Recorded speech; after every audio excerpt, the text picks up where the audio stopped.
You know, Mark's account of the ministry of Jesus is pretty much like the rest of his gospel. It's very fast-paced and very concise. He puts a lot of information into very few verses, very few words. But even so, Mark does reveal to us what it must have been like for Jesus. What it must have been like for him on a daily basis, and what it must have been like for him as there was constant demands on him for his time, for his teaching, and, well, for his work as a healer. For example, after teaching in the synagogue in Mark chapter 1 and casting out an unclean spirit from a man, Jesus goes back to the home of two of his disciples. In the first part of our text for the sermon this morning, Mark chapter 1, verses 29 through 39, we find some very impressive and exciting information about Jesus. Let's read verses 29 through 39. And immediately Jesus left the synagogue and entered the house of Simon and Andrew with James and John. Now Simon's mother-in-law lay ill with a fever, and immediately they told him about her. And he came and took her by the hand and lifted her up, and the fever left her, and she began to serve them. That evening at sundown, they brought to him all who were sick or oppressed by demons, and the whole city was gathered together at the door. And he healed many who were sick with various diseases, and cast out many demons. And he would not permit the demons to speak, because they knew him. And rising very early in the morning, while it was still dark, he departed and went out to a desolate place, and there he prayed. And Simon and those who were with him searched for him. And they found him and said to him, "Everyone is looking for you." And he said to them, "Let us go on to the next towns, that I may preach there also, for that is why I have come." And he went throughout all Galilee, preaching in their synagogues and casting out demons. So first he shows up at the home of Simon and Andrew. And while he is there, they've just finished in the synagogue, and they go and, well, Jesus heals Simon's mother-in-law. Now the story goes something like this. Again, they've been in the synagogue. The man with the demon or an evil spirit had shown up and had tried to tell people who Jesus was. Jesus prevented him from speaking, drove the demon out, drove the evil spirit away, and people are amazed by that. Well, they go to the home of Simon and Andrew, and Simon's mother-in-law is sick in bed with a fever. Well, Mark tells us here that immediately they told Jesus about Simon's mother-in-law. And that immediately Jesus healed her. That word immediately isn't just put there by accident, I don't think, by Mark. He uses it throughout his gospel and other phrases and words that mean the same thing, like at once and so on. Well, we can learn some things from this by making some observations concerning what Jesus did for Simon's mother-in-law. Notice first the compassion of Jesus. The compassion of Jesus that he showed to the man with an unclean spirit in the synagogue is the same thing that motivates him to take care of Simon's mother-in-law. Jesus is ready to heal no matter where he is. No matter what's been going on, he's prepared, he's ready to heal those who need him to heal them. Notice also that he touches her with his hand. The touch of his hand suggests a tenderness and a sympathy that wasn't seen in many other people who maybe said that they could work miracles or heal people. He actually touches her, which is a risky proposition if you think about it. Because when you have a fever, the fever is typically not the real problem. The problem is something else. The fever is a symptom of what's wrong. And yet, Jesus is willing to take a risk and touch this woman who has a fever. Doesn't say exactly what's wrong with her, just that she was running a fever. A fever that had left her confined in bed. And he touches her. And he helps her up. Something else you need to notice is note that Simon, or Peter, was married. There are some folks who believe that Peter was the first quote-unquote earthly head of the church, i.e. Pope. Well, this kind of sort of pokes a lot of holes in that idea. Because in their way of thinking, the Pope, or the earthly head of the church, must be celibate. I don't know about you, but if I was Simon, I wouldn't want a mother-in-law if I wasn't married. Okay? I mean, just think about that, and it's just the thing, you know. You don't want the mother-in-law if you don't have the wife. And in fact, in 1 Corinthians chapter 9, verse 5, we are told that Peter's wife actually accompanied him on his journeys. Tradition tells us that Peter's wife was executed, was crucified with him at the same time. So not only was she his wife, she was a believer. She accompanied him. She went with him. This totally destroys the idea of Peter being the first pope. Not to mention 1 Corinthians 7 and 1 Timothy 3, making requisite celibacy totally foreign to Scriptures. So we need to understand Peter was married. Note also the immediate response of the mother-in-law. Most of us have experienced running a fever. Once that fever breaks, you kind of sort of want to stay in bed for a little while because you don't feel that great still. You're feeling better, but you're not all better. The mother-in-law, Jesus takes her by the hand, helps her up, and she immediately begins serving them. It wasn't a gradual healing of the fever and whatever else was wrong with her. It was instant. When Jesus healed someone, the healing happened right away, and the person was all better. Restored, she used her health to serve others. When we are restored from sickness, do we show our gratitude by serving others, much the same way that others had served us while we were ill?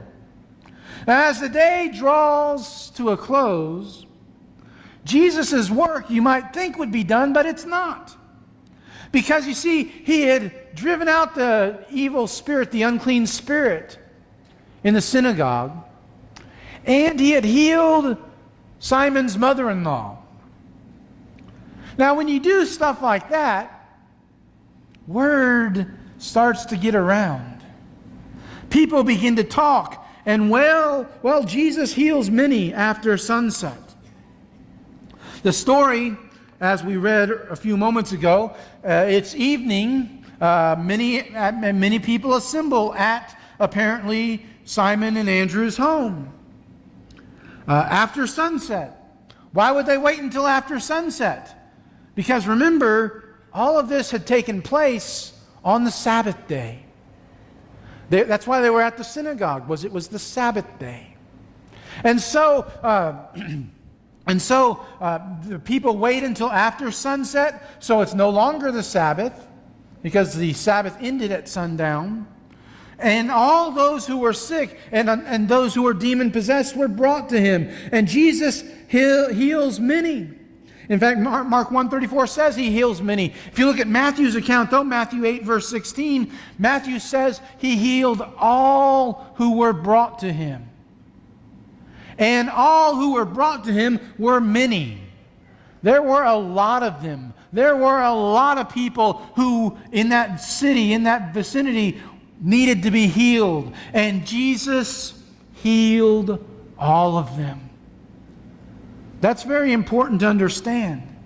It wasn't just people who had certain diseases that he could heal. It wasn't just people who had certain kind of demons that he could drive them out. He drove out all the demons. He healed all who came to him. And he cast out demons, forbidding them from speaking because they knew who he was. What observations can we make from this particular story? Well, notice the time. It's at the end of the day. What are you typically doing at the end of the day as the sun is setting in the west? Most people are getting ready for a quiet evening at home, typically speaking. Getting ready to perhaps even go to bed. And yet, when this is happening for Jesus, and he's at the home of two of his disciples, perhaps he was maybe getting ready for some rest time or some downtime, whatever. Because after all, he'd had a pretty busy day in the synagogue and then healing Simon's mother-in-law, and all that's pretty busy stuff. And yet these people start showing up at the door. And what does Jesus do? They say, you know what, I'm tired, get away. Come back tomorrow after I've slept a little bit and had some time to rest. No. He heals all of them. He receives all who come to him. Note also the response of the people. I mean, they react naturally to someone who could heal any disease that was put before him. I mean, they start talking. They start spreading the word. And when they spread the word, more people start showing up at the door. I mean, if someone could really heal like Jesus, I mean, it's naturally going to draw a crowd. Note the success of the healer. Again, it wasn't just some of the diseases, he healed all the diseases. It wasn't just some of the demon-possessed, it was all of the demon-possessed. Anyone who came to him that had a problem, Jesus was able to fix it for them. You know, the apostles have similar success in Acts chapter 5, and it draws a crowd just like it does here. Now contrast that with so-called faith healers today, with people who say that they are able to heal people today. Most of the time, the way they're able to heal people is through what's known as adrenaline in the person's body.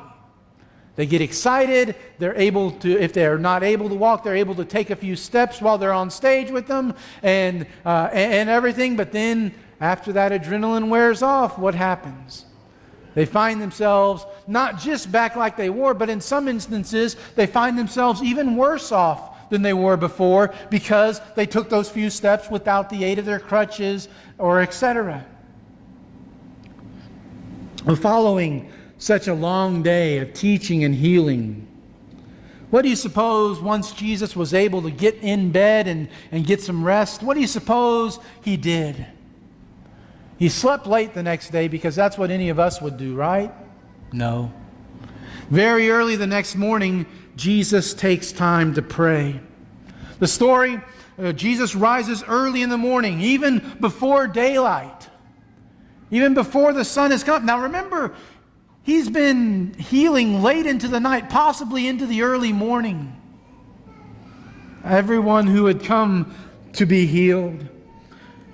But he departs to a quiet, a desolate, or a solitary place, and there he prays. He doesn't get distracted by all the success that he's had, by all the people coming to him wanting to be healed. He keeps his focus where it needs to be. And some general observations here. Note that Jesus was a man of prayer.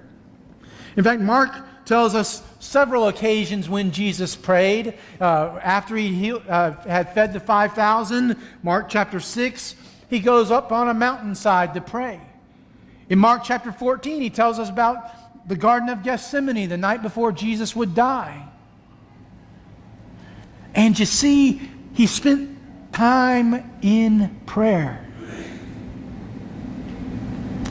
Let me ask you something. If Jesus, the Son of God, felt it necessary to spend time in prayer, shouldn't we? I mean, if Jesus said it was important enough to Him, or showed that it was important enough to Him to forego sleep in order to pray, how important should prayer be to us? Shouldn't we be willing to make certain sacrifices so that we can spend time in prayer? Note also that Jesus preferred places of solitude to pray, quiet places to pray. Luke says that it was a desolate place, or deserted place, Luke 4:42. Mark tells us later he goes on a mountaintop to pray, Mark chapter 6. And again, the Garden of Gethsemane, the night before His crucifixion, He spent it praying in that quiet garden, Mark 14:32 through 42. Well, it was quiet until Judas and his compadres got there. Note also that Jesus remains true to His purpose. Did you catch what happened? Simon and those who were with him searched for Him, and they said, "We've been looking for you. The line's already out the door again this morning with people who want to be healed." And Jesus says, "No. Let's go on to the next towns, that I may preach there also, for that is why I came out." He preached, and then He moved on to the next town so that everyone could hear the gospel, because that was His purpose in coming, was to teach, was to preach. Healing was a secondary purpose. It was to confirm the fact that what He was teaching and preaching was from God. Well, as they move on and as they move around, Jesus has contact with others. Others who needed to be healed. For example, there was a leper who needed to be healed and cleansed. Let's look at Mark chapter 1, verses 40 through 45. "And a leper came to Him, imploring Him, and kneeling said to Him, 'If you will, you can make me clean.' Moved with pity, He stretched out His hand and touched him and said to him, 'I will be clean.' And immediately the leprosy left him, and he was made clean. And Jesus sternly charged him and sent him away at once, and said to him, 'See that you say nothing to anyone, but go show yourself to the priest and offer for your cleansing what Moses commanded for a proof to them.' But he went out and began to talk freely about it and spread the news, so that Jesus could no longer openly enter a town, but was out in desolate places, and people were coming to Him from every quarter." Notice first the leper's condition. Now, when it says leprosy, if you have a Bible that has footnotes, you might look at the footnote and it might say that this word leprosy was used to describe several different skin conditions. Not necessarily the actual disease of leprosy, but just skin conditions. But in truth, though, it may not have been leprosy per se, but the fact of the matter is, there's very little difference between leprosy and whatever skin disease this man may have had, because the outcome was exactly the same. It was a skin disease that made him unclean, that made him an outcast from society. And it's very likely that he suffered a pitiful existence, not just from the debilitating physical effects of the disease, but from the exclusion, from the ritual uncleanness and exclusion from society. Again, he may not have had leprosy itself, but whatever he had caused him to be ostracized, caused him to be cast out of his family, of his town. He could have nothing to do with his friends. If he was married, he could have nothing to do with his wife. The bottom line was he led a pitiful existence. But then something happened. He looked up and he saw Jesus coming at a distance. And he's heard stories about Jesus being able to cleanse all kinds of diseases. And so he takes a chance. The lepers cry to Jesus. Notice there's 7 aspects to it. First of all, it was earnest and desperate. That's what that word imploring him, that's what it means. Is that it was earnest, it was desperate. It was this is my last hope for being clean. And so he goes to Jesus. Notice also it was reverent.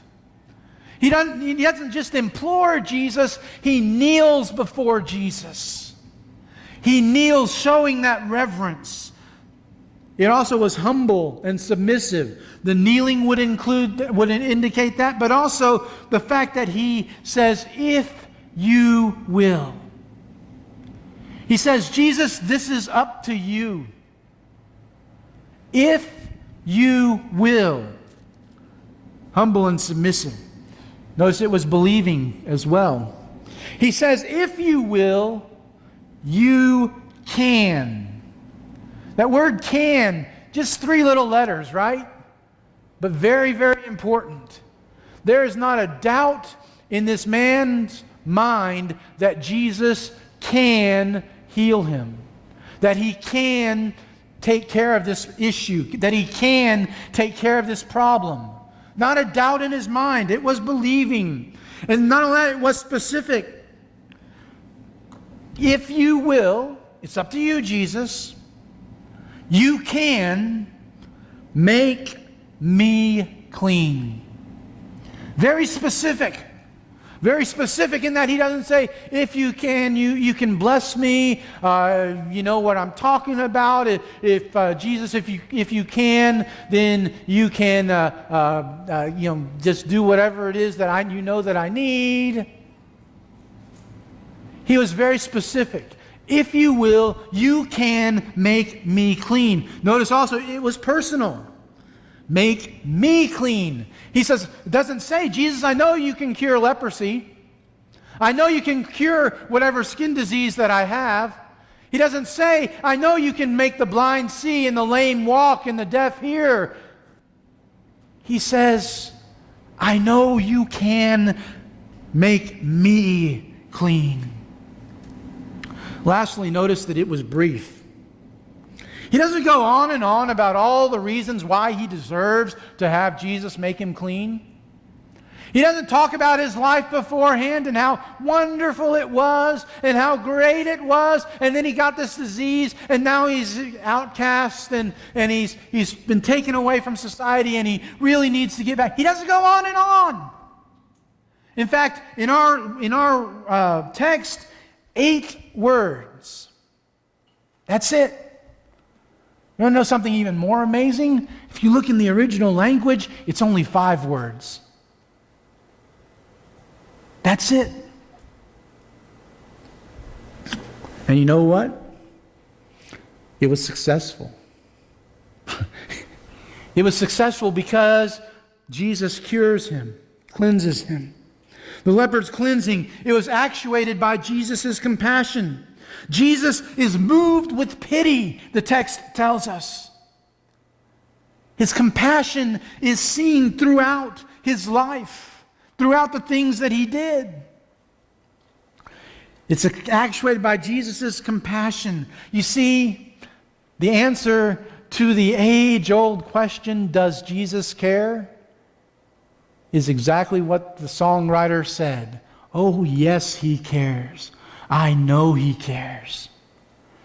Jesus does care.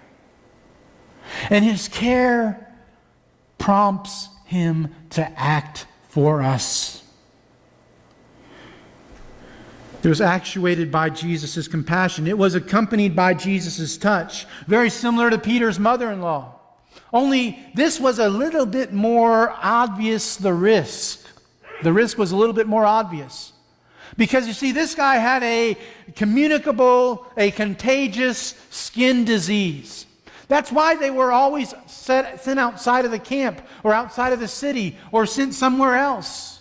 because it was so contagious, because people feared that just casual contact would cause other people to get this disease.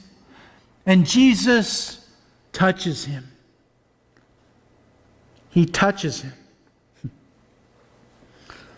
Despite the risk. Because notice the order of things. He stretched out his hand and touched him, and then said to him. It was accomplished as soon as Jesus spoke. The leprosy was still there when Jesus touched him. But then it was accomplished just as soon as Jesus spoke. He says, I will be clean. And immediately the leprosy left him and he was made clean. That's not Carl's commentary on it. That's exactly what the text says. Immediately the leprosy left him. It wasn't a case of it gradually going away. It was immediate. And then Jesus gives the leper a commission. And that commission it comes in the form of a stern charge to him. He sent him away at once with instructions. 2 parts. Number 1, don't tell anyone. Now, that's going to be a little bit difficult. Okay, remember, this guy has been ostracized from society. He has not been able to have anything to do with his family, with his friends, with anyone. And now, all of a sudden, he's cured and he's able to do things with other people, to talk with his family, to talk with his friends. Kind of hard to keep that type of thing a secret, don't you think? Well, he doesn't obey anyway. I mean, did you notice that what happens is it ends up hindering Christ rather than helping Christ?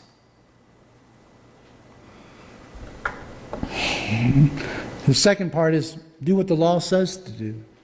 Go show yourself to the priest, offer the sacrifices and everything, and do what the law says to do. Do what Moses said to do, what God said to do through Moses. In these 16 verses, Jesus revealed himself to be a man of compassion, a man of service, a man of prayer, and a man of purpose. As disciples of Jesus, may we too be people of compassion toward those who are hurting, whether that hurt is physical or a sickness or spiritual. May we be willing to serve others as we have the opportunity and the ability.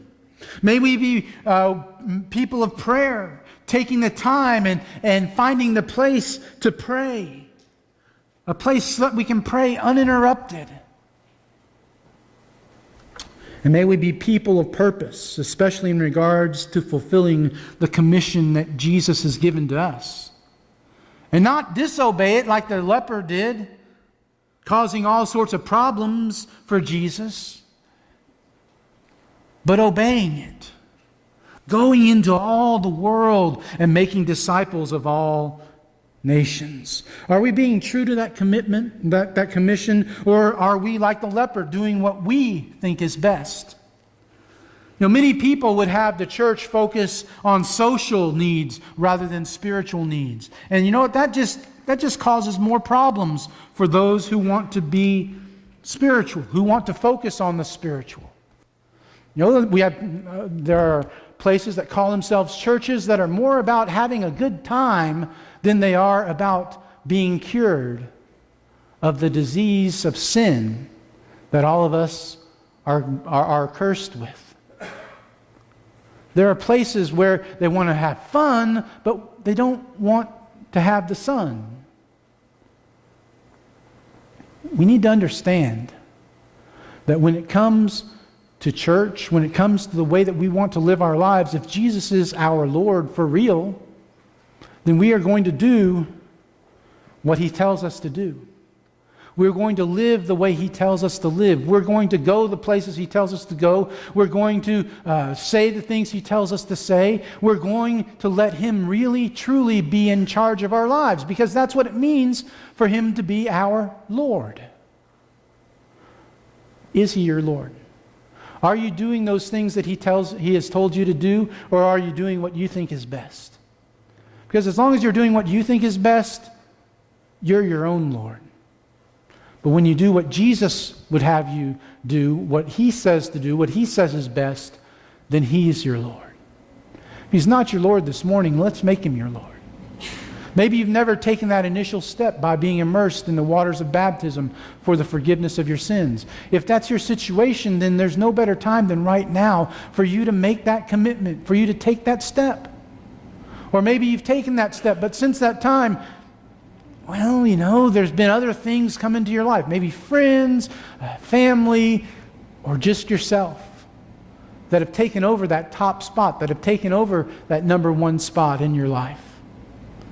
And if that's your situation, I urge you to repent.